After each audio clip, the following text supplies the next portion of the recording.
Hello, my name is Dennis. I'm a senior product designer who has worked in the industry for more than 8 years. Now, this video is mostly going to be me talking about three things. One is, in general, what it feels like to be part of a company that is very small but works on a very niche product that targets a market that is usually not something that a lot of people pay attention to. And secondly, what it feels like to undergo a layoff process that is very, very unorthodox because technically involves a vicious acquisition. And lastly, I'm going to be talking about my overall view on the job market right now and potentially share a little bit about what I think I should be doing next. So first, my last company, EcoAsian, is in the agriculture market. So the kind of products that they build provides a lot of greenhouses all the way from Vancouver locally to people farms in Italy and Turkey and Mexico and Spain with software that helps them to better observe the pest development inside their greenhouse and help them digitalize the pest observation process and also help them to analyze what sort of treatment should they implement to deal with the pest situation. Now, as the only designer who was left on the team, I was reporting directly to the CTO. Of course, I would say I was very, very lucky that I found this job during one of the toughest period last year. And this company, to my utter surprise, was very, very friendly. Now, I know that a lot of startup talks about we're all part of a family, right? And it's kind of cliche at this point. A lot of startup talks about that, but it's very, very hard to really feel to make their employees really feel like they are part of a family. Now, inside a family, usually people fight, people argue. You fight with your sister, you fight with your parents all the time. But at the end of the day, you still care for one another. You still will treat each other with respect, right? And you still will help each other out in ways that usually are beyond what friends will usually do for one another. So that's kind of what families is supposed to mean. So one thing that I really want to talk about in with this firm is there's always a vibe that you are deeply incorporated into the team. For example, when I first joined the firm, this is farming industry, which I have had zero experience on. They were very gracious to hire me over the other candidates when they clearly know that I do not have. Well, most people, I guess, don't have a lot of prior experience in the industry, but I particularly didn't. And I quickly onboard myself within 1 month-ish, getting to know the product extremely quickly, understanding the user story. But most of it were actually thanks to Peter Neufeld, who was the engineering lead working at this firm. He has a habit of basically always staying online in Slack channel whenever the workday starts, so you can always hop in and just communicate. Instead of setting up meetings, it's very casual, so it basically allows me to quickly onboard myself within a span of a month by quickly talking to him, understanding why they've made certain decisions in the past, and were there any sort of pitfalls when it comes to specific decision that was made in the past. Now, on top of that, I would say the firm has, fortunately for me, at least the CTO was someone who really cares a lot about user experience. She has always, and in the engineering of VP, both of them care a lot about the products, so much so that they really wanted me to focus a lot on providing the best possible experience. And there were meetings that we have had that is specifically asked me to focus more on building blue sky solutions or designing for blue sky solutions and work backward instead of being very, very overly conscious about technical constraint, because with small firms, there's always technical constraint. I should not worry too much about story points. I should not worry too much about building solutions that are practical, easy to build. I should very much focus on building things that are going to provide the best possible user experience. So that was relatively refreshing to me. There are, of course, trade-offs, but as far as personal development goes, I was pretty pleased with the things I was learning and with the kind of work I was doing, especially because I was, to a certain degree, and even with the engineering being extremely accommodating, I was able to have a much bigger impact than what I anticipated when I first joined the firm. Now, with that being said, unfortunately, this wonderful journey has came to an end last Wednesday. So today I'm recording this video on April 14th, and essentially the layoff happened last week. At first, of course, I would say I would be lying if it wasn't if I say that I wasn't frustrated. Obviously, I was. It was a really frustrating experience, and I the last time that I gone through a layoff, it was right before Christmas. Now that felt a lot worse because it was a typical your communication with all team member was cut at this moment, and you will no longer have access to your email and everything right on the spot during the meeting. But this time around, the CEO himself got a few of us on the call, and he himself announced that the reasoning behind why this layoff is happening, and he's very sorry. And basically, we have communication with all team members until the end of the day. And for me as a designer, the last time around, I was barely given any time to download my work. Some screenshot and process was permanently lost because I was not able to download the work in time. Now this time around, I was properly supported by the CTO and the engineering teams to provide appropriate access so that I was able to download everything that I worked on appropriately, and I can then use them for portfolio in the future if I needed to. And I also really do appreciate the fact that I was given the whole day to basically chat with everyone, say goodbye to them. Everyone who was laid off was given a chance to talk with one another, so we could, just add each other on LinkedIn, send each other's phone number, so maybe we can keep in touch with one another. Mostly, I would say the firm has been doing what they can to support the people that were let go under the circumstances. So as you can see here, I usually do not write anything on LinkedIn when it comes to layoff because quite often the layoff happens in a way that is not really pleasant, and probably the relationship that you have with your supervisors at the point of layoff may be tarnished. So that can usually happen. I would say for all of those people that were laid off and still maintains very good connection with their supervisors are, I wouldn't say lucky per se, but I do envy you. But with that being said, I was very fortunate that at this firm, the CEO himself and the CTO, who was my direct supervisor, basically all gave me very high recommendations. The CEO especially, I was touched by reading their comments, and it's definitely not going to be easy to be looking for a new opportunity in this market in 2025. For all the people that may be watching this in the future, 2025 at the beginning of the year, where Canada's being hit with major tariffs, and the world's economy is in such an unpredictable state that not a lot of companies will want to make any risky hires. Expanding their teams are always going to be risky decisions unless they're absolutely sure that this member is going to be contributing greatly and making huge impact to their organization. Otherwise, hiring a senior designer at any firm, it's not going to be easy decisions that a lot of owners are going to make. So I definitely understand that if this market is not going to be the best, maybe it will get worse in the next couple of years. Who knows? But I'm still glad that Canada has EI, so I'm able to be benefited from that for the next probably 6 months ish. And on top of that, I still have support from friends and support from families, so that's very fortunate of me. I'm very grateful.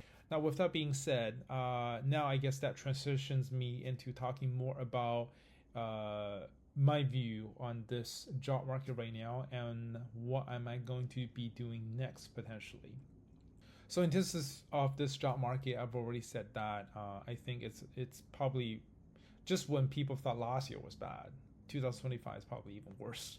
There's going to be, in my point of view, in my humble opinion, I think the situation may get worse in the next couple of years, just because last year the layoff measure were mostly done in response to the economy, transitioning out of the COVID period. Now this year, or the layoff that started to happen at the end of last year, are done in response towards AI. A lot of positions are, well, I mean, of course, also economy, but a lot of positions are going to be cut, I imagine, are basically very closely related to the fact that there is no longer a bigger demands for designer roles, right? Especially designer or even product management roles or management roles in general. I think a lot of major corporations, big corporations up there, has recognized the fact that maybe it is going to help us increase our profitability if we were to figure out a way so that AI can help us to streamline the workflow and increase the efficiency overall.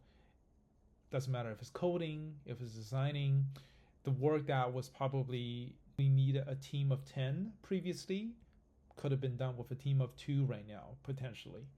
And personally, I've also seen how AI could have helped designers to do a lot more than what they were capable before. Because in this position, towards the end, I've started to experiment with Lovable and V0 to use them for prototyping purposes.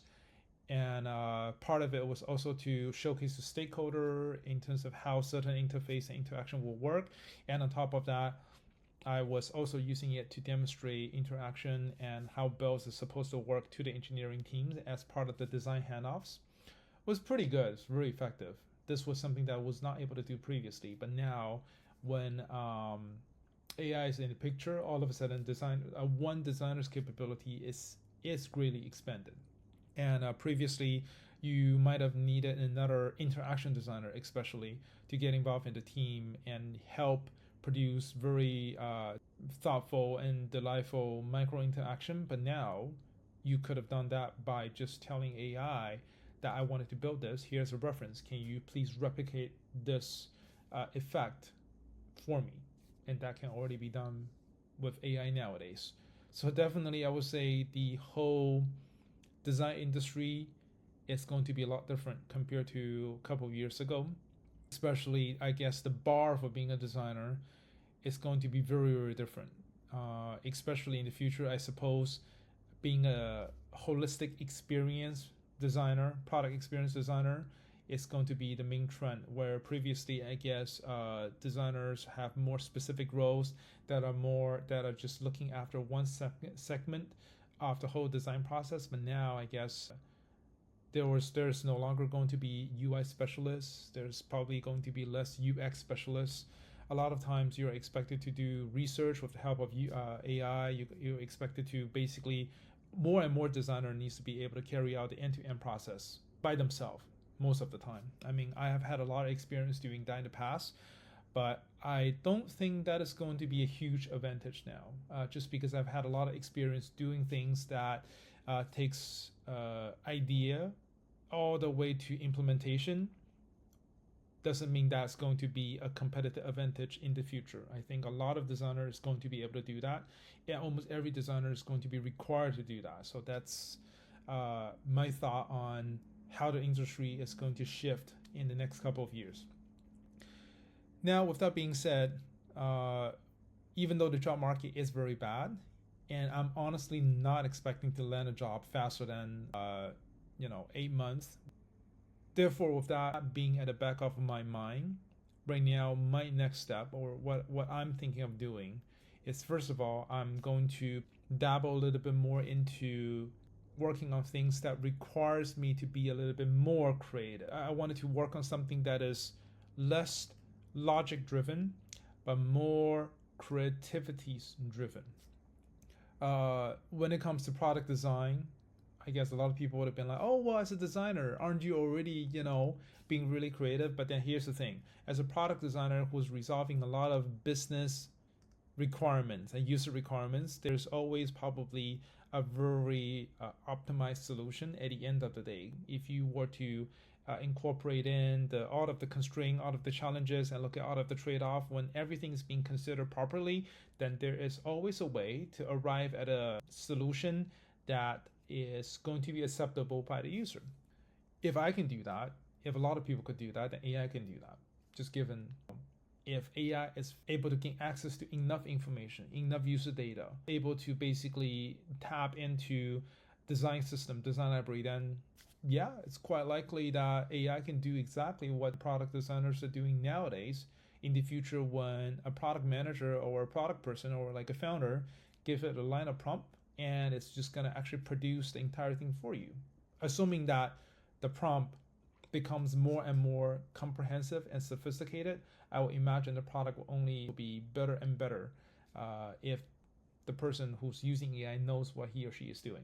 So for me, with that being at the back of my mind, I'm thinking that maybe I should really dabble into working on things that are, for example, producing video, sharing my experience, trying to talk about things that junior designer probably do not know. I mean, I've been volunteering on adplist for a long time, and it has always been one-on-one session.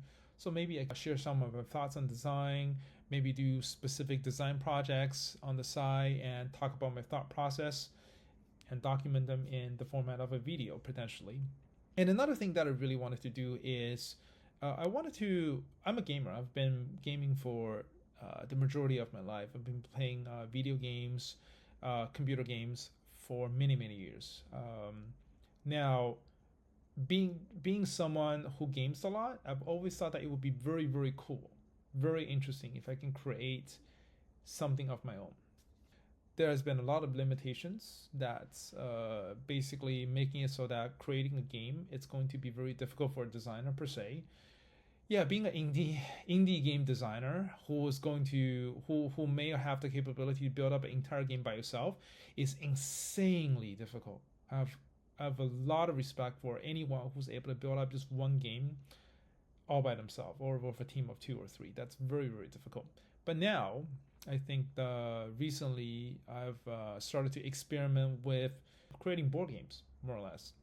I've had a few concepts in mind that I am experimenting with, and probably for this year, I'm going to start to put some of my concept of game design and experience design into practice and see if I can build something that's very interesting, fun, engaging for people that are working in tech industry. So that's the kind of board game I guess I'm thinking of building. When I do have more, I will share with you guys. But if anyone is excited to play a game that has a startup theme, sort of like Monopoly, and it also a card-based game, let me know. Leave a comment below. Now, my closing thoughts is that for anyone that are struggling, I know that this market is very, very, very, very hard right now, and it's not necessarily anyone's fault when you cannot find a job. I've known people who worked very, very damn hard last year and the year before, and still couldn't find anything. And a lot of people are just trying to find any jobs on the side to get by, and I will be one of them, potentially. Now, with that being the case, it's probably something that I will try very hard to do myself, but stay positive, because this is one of those times where the whole predicament of being potentially replaced by AI and being negatively impacted by this economy is going to hit anyone.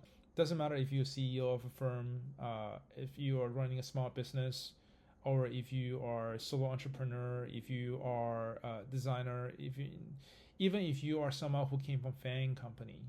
A lot of people have gotten laid off, not because they have been performing poorly, to be honest. I think a lot of people are just caught at a bad time, and the supply and demand for the kind of work that you have right now, it's probably very, very imbalanced. So try to stay more positive, really figure out how you can transition yourself a little bit out of relying too much on this line of profession that you've been so comfortable with for the past 10 years or so, and see if there's anything else you can do. Thank you so much once again for tuning in. If you have any thoughts, feedback, comment, feel free to leave it down below. I will read through every single comment that you guys leave. If you have any question, also leave a comment down below. Stay safe, stay positive. Take care. Bye-bye.